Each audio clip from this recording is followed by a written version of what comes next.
Okay, so I'm going to go over some notes with you about the periodic table, and we're going to learn a few new words about what the numbers and things are on the periodic table, and about how the elements are organized into atoms. Okay, so as we go along, I'm going to explain a few things, and you're going to fill in your blanks with me on the notes, okay? So the first thing is just a little history. Dmitri Mendeleev was a scientist, and he is known as the father of the periodic table because he was the first one to publish a table arranging the elements, and he used increasing atomic mass. And I'll explain to you in a little bit what atomic mass means, so don't stress on that. Okay, he used atomic mass to organize them on the table, and through the observation of their properties, his version was later revised into what we use today. So it's kind of neat. He just had a list of the elements he knew at the time. This was a long, long time ago. And he put them in order with their mass. Okay, and we've talked about mass. And then later, Henry Moseley came along, and we knew a little bit more by the time he came. And he became known as the father of the modern periodic table because he looked at what Mendeleev had done and about the new information we had, and he rearranged it by increasing atomic number instead of atomic mass. And the reason this was interesting is once he arranged them by atomic number, because he had found out about the nuclear charge of the element, so was it positive or negative, it was able to organize the periodic table into what we have today, and that gave us some really neat little organization stuff that we're going to talk about. Okay, so in the periodic table, this is the periodic table used today. The first thing I want to tell you is these two blocks at the bottom, these two sets of blocks. Okay, those two sets of blocks actually go right here. So really this periodic table is a lot longer. They just kind of streamlined it to make it fit on a page better. So these really continue right here. So when you look at your periodic table in your journal, you'll notice the numbers go that way. You have 55, 56, and then this is 57. So just don't let that confuse you. Alright, so the first thing we're going to talk about is the name of the different sets of rows. Okay, the horizontal rows are called periods. Okay, they go from left to right, and there are 7 periods on the periodic table. Okay, so we're going to kind of turn your paper, and we're going to label periods along this side, and then we're going to number them. 1, 2, 3, 4, 5, 6, 7. Now you need to remember this goes there, so really this is still 6 and 7. It's not two different ones because remember this is really spread out. Okay, once you do that, we're going to add in a couple of the elements. Alright, so on row period 4, the second block, that's where calcium would go, big C, little a. And then all the way at the end of that period is krypton, big K, little r. So for your example, you can put down that calcium and krypton are in the same period. They're both in period 4. Okay, so while you're doing these notes, if you'll pull out your periodic table that you have on page 35 in your journal, or there's actually 2 or 3 of them in there, you can look at any one you want to, you can kind of see how they're arranged in those periods. Alright, now the vertical rows, those actually are sometimes called 2 different names. They can be called families, or they can be called groups. Alright, they are the vertical columns, the up and downs. Okay. So there are actually 18 groups.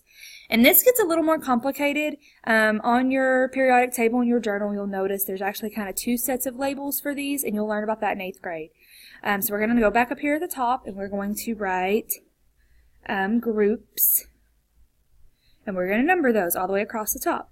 1, 2, 3, 4, 5, 6, 7, 9, 10, 11, 12, 13, 14, 15, 16, 17, and 18. And again, because this is kind of separated, you'll notice, and they kind of do these as A, B, C, D. They add some extra things, but these are the ones we need to mainly worry about. Alright, so let's add helium to our little periodic table, very, very top right there. And you can say that krypton and helium are in the same group because you're in the same vertical group. Now, these groupings are where it gets really interesting, and it's really neat that Henry Moseley kind of figured out that when you organize them this way, that it made some cool patterns. And what you'll notice is elements in the same group are going to have similar properties. So they're going to have similar physical and chemical properties. Now, some of these papers have group theory, you have to write it too, but it's all the same sentence. Okay, so like for instance, group 18, these are actually called the noble gases. And they're all very similar because they have a lot of the same reactive properties, and they have the same amount of electrons in their outer shell, which we're going to talk about in a little while. But in the groups, they have similar properties. So all of these are gases. Okay, and so that's kind of pretty neat. Okay, now this paper is going to go on page 37 in your journal. You can do that in a minute. All right, and we're going to move on to the next paper. All right, the next paper that I want you looking at is the one that says atomic structure. All right, so everything that it makes up the universe is made up of atoms. Atoms are super, super tiny. So in one little speck, there can be billions of atoms. So you can only see them with a special microscope. But we found out over the years that they actually have a structure. Okay, so atoms are the basic units of matter. And they have three parts, which is what we're going to talk about today. They have protons. They have neutrons. And they have electrons. Now guys, make sure that you write your notes neatly where you can see how these are spelled. They're right here as well, so that you can read your own handwriting when you go to study later. Alright, so atoms are going to be neutral, which means they don't have a charge. They're not positive or negative, and that's because they're always going to have the same number of protons, which are positive, and we're about to talk about that, and electrons, which are negative. And it shows the little positive and negative there beside those. Alright, so this is kind of a drawn diagram of an atom. Okay, obviously they're super, super small, but through different things in science we've been able to figure out that they have a structure where you have a nucleus in the middle, and then around the outside we have these little levels. Okay, sometimes they're called clouds, sometimes they're called shells, but they have these little levels, and we're going to talk about those. So in the nucleus, first thing we're going to talk about are the protons, okay, and they are positively charged particles. So you can remember P for positive, and they sit in the nucleus. It's important to know which ones are in the nucleus, and the number of protons actually determines the type of element that you have. And this is where it gets kind of neat with that periodic table, all right? It tells you the element you have, and that is the thing that is the atomic number. And if you remember earlier, we said that that's how the periodic table is arranged. It is arranged by the atomic number. So when you look at the periodic table, okay, I'm going to pull mine up real fast, okay? These numbers at the top, okay, are the atomic number. And this little key always helps you know that. Okay, so silicon is number 14. It has 14 protons. Boron is number 5. 5 protons. Okay, so that number isn't just there to organize the chart. It actually means something. Okay, so protons are positive. They're in the nucleus, and the atomic number is the same as the protons. Okay, now I said just a minute ago that atoms are going to be neutral. That means they don't have a charge. Well, if these are positive, you have to have the same number of negative, which is electrons. And so the electrons are a little different, but they are negatively charged. And they aren't in the nucleus. They actually sit in the electron shells or energy levels around the nucleus. Okay? And so they kind of go around. Now, electrons are super tiny, so this picture is not drawn to scale. Okay, electrons are very tiny. The first shell that you have can hold 2 electrons. That's it. No matter how many it has in that atom, it can only hold 2. The next 2 can hold 8. So the bigger the mass of your atom gets and the more protons or electrons you have, they're just going to have more levels. Okay? So protons are positive, they're in the nucleus, that's the atomic number.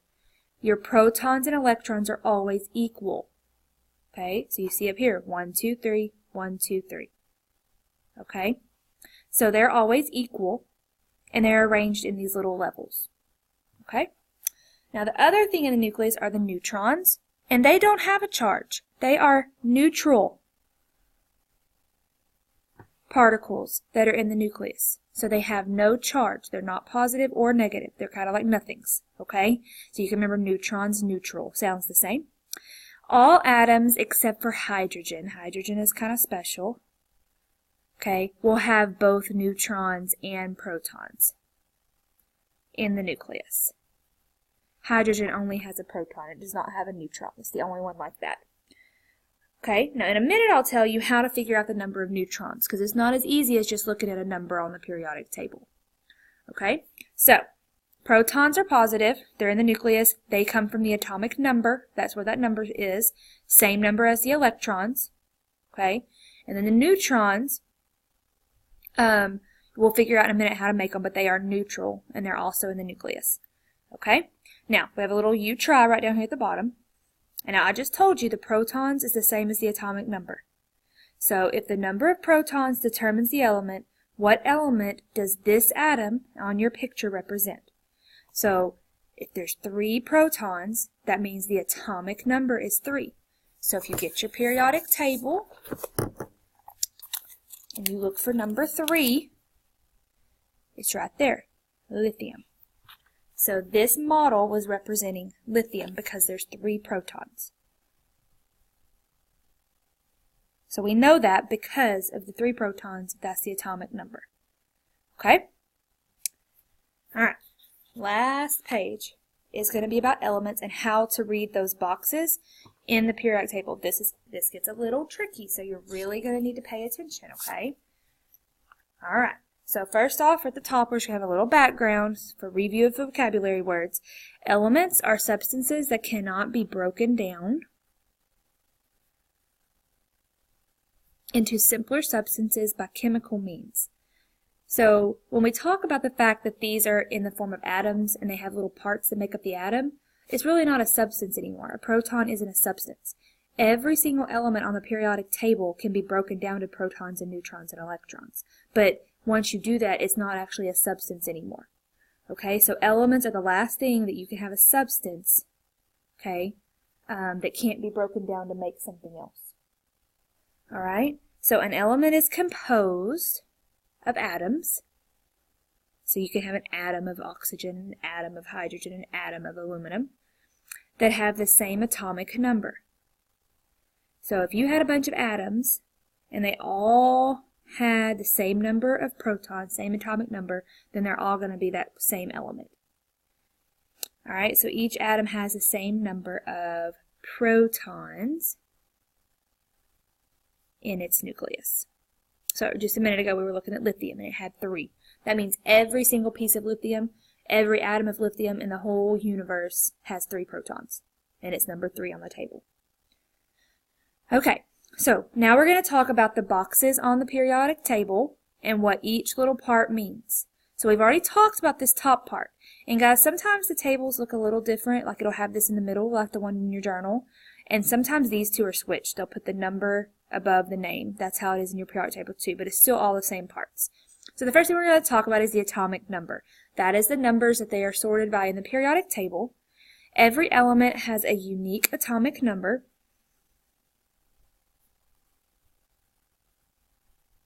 It indicates the total number of protons that are going to be in the nucleus, and you can pause the video if you need to, of the atom. So every element has a unique atomic number, and it indicates the number of protons in the nucleus of the atom. Okay, so if this is magnesium, its atomic number is 12, it has 12 protons. Okay? Normal atoms are neutral. So it is also the number of electrons, because electrons are negative. Protons are positives. So if this magnesium is number 12, it has 12 protons, it has 12 electrons. Your protons and electrons are always going to be the same. Okay? When you get older, you'll learn about what happens if they're different, but for now, they're always the same. Protons and electrons are always the same, and it's whatever that atomic number is. Okay? All right, next is the chemical symbol. We've already talked a little bit about these. They're on your cards that you're studying. All right, every element is abbreviated using a unique symbol. And we talked about how no matter where you go, whatever language, the symbols are always the same on a periodic table. And it is always made of 1 or 2 letters. The first letter is always going to be capitalized. Always. And if there's a second letter, because there's not always, but if there's a second letter, it will be lowercase. And that matters, because if you put another uppercase, that tells you there's 2 things there. So like with magnesium, capital M, lowercase g. Some are based on other languages. For example, Fe stands for iron, which comes from the Latin word ferrium. And y'all have noticed that when you've been studying your element symbols. Some of them don't match the words. And that's why, because they're by other languages. All right, then you have the element name. Every element, of course, is going to have a unique name. And many of those names are very old. Okay, just like the chemical symbols, they come from other languages. All right. For example, an example we'll look at is chlorine. Chlorine is named after chloros, the Greek word for greenish yellow, because chlorine is a green-yellow gas in its natural state. Now, in order for a new name to be approved, so like when they've made some man-made elements that have been added to the periodic table over time, they can't just pick any name they want. It has to be approved by an international committee.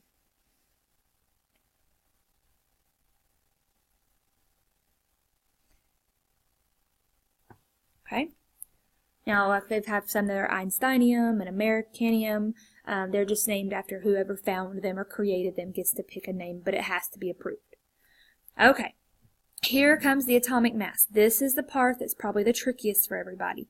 Okay, this is that other number on there.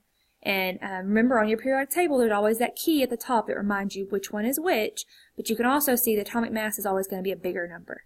Okay, so the atomic mass is the mass of the protons and neutrons. Okay, remember both of those are in the nucleus. Okay, so the atomic mass tells you the total mass of both of those put together. All right, in the atom. Electrons are so tiny, they're so small that we don't add them into the mass. We pretend like they don't have a mass. Okay? Now, the mass is sometimes a decimal. And this is the part that's kind of tricky, but I'm not really worried about you truly understanding this part because you'll learn more about it as you get older. Because it is an average over what are called isotopes. And you'll learn about those in high school. And all they are they're atoms of the same element that have a different number of neutrons. And that can happen because they're neutral and it doesn't change the atom. Okay? So, this is the protons and neutrons together. So we've already said the 12 is protons. Now what we'll do with this is I don't want you worrying about the decimal. Anytime you're having to use the atomic mass, you can round it to the nearest whole number. So this would round to 24 because that's a 3. So 24. So this is protons and neutrons. This is just protons. So in order to find the number of neutrons, you are going to subtract. So 24 minus 12 is 12. So there's also 12 neutrons. They're not always all the same. The neutrons are normally going to be a different number than the protons and electrons. Okay? So, what element's neutral atom has 17 electrons? So just to review, remember the atomic number tells you protons and electrons. So magnesium has 12 protons, 12 electrons. So if we're looking for something that's 17 electrons, you just need your periodic table and you need to find number 17. Okay? So 17 is right there. Chlorine. So chlorine has 17 electrons. Okay? How many neutrons are in a lithium atom? All right, so let's look. In order to find neutrons, you have to take the atomic mass and the atomic number and subtract them. So let's look at lithium. Lithium is right here. I'm going to try to zoom in on it for you for just a second. The atomic number is 3. And I know it's hard to read, so I'm going to tell you what it says. The atomic mass is 6.94. Now, I told you that you could round that to the nearest whole number. So 6.9 rounds to 7. So for lithium, okay, the atomic mass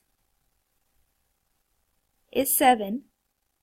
The atomic number is 3 for lithium. We just looked it up. So in order to get the neutrons, you subtract that. 7 minus 3 is 4. So there are 4 neutrons. So to find neutrons, you subtract atomic mass and atomic number. Okay? And so that's kind of important. So what I want you to do is turn this note page right here, and I want you to write that out. To find the number of neutrons, subtract atomic mass minus, it's trying to move on me, atomic number. Okay? So put that on the side. Alright, so I'm going to let you put these in your journal. Okay? I told you the periodic table one went on 37. The atomic structure one with protons, I want that one on 38. And then this last one we just did about the boxes, this one goes on 39.